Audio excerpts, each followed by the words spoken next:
So the kind folks over at Briarcliff Entertainment sent me over an early screener for their brand new film that's coming out on October 29th here in the States, and that film is called Stitchhead, which I honestly had not heard of at all until I started to see posters a few weeks back at my local theater, and I thought that looked like a cute fun time. Then I checked my email, I had a screener request in there, so I was pretty happy to check out the film a little bit early, because I'm a sucker for a good Halloween-themed Frankenstein adjacent story. And the base gist of this film is it follows the character of Stitchhead, who was created by a mad scientist who is just creating a bunch of different monsters, and over the course of time he feels like he's just responsible for taking care of these other monsters and keeping them away from the humans that are in the town below the castle that they're a part of, just making sure that they don't get attacked by these humans.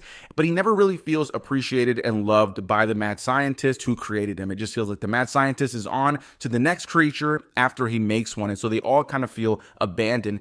Eventually a freak show comes into town and they end up seeing Stitchhead and inviting him to be a part of their freak show, where he kind of becomes a famous celebrity, and then things kind of start to go a little bit haywire. I won't say much more.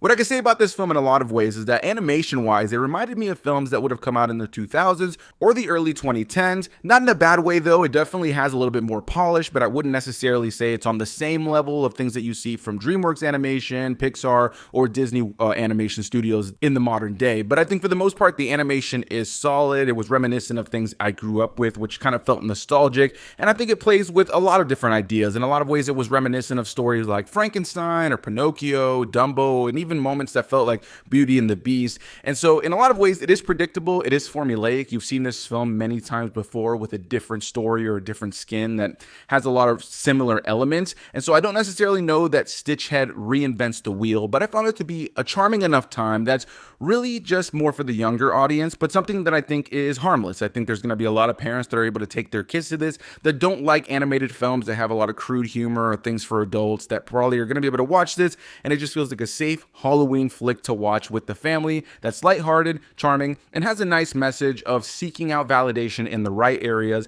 and not allowing yourself to seek validation from the outside world that doesn't really care about you but just kind of wants to use you as a spectacle. That's where the elements of Dumbo or Pinocchio feel very reminiscent in this story. And all in all, I enjoyed myself watching Stitchhead. I can't say it blew my mind in any way, shape, or form. I don't necessarily know that this is going to be a film that becomes a staple in families' households moving forward, but I thought Stitchhead was a cute enough time that I think a lot of families will enjoy.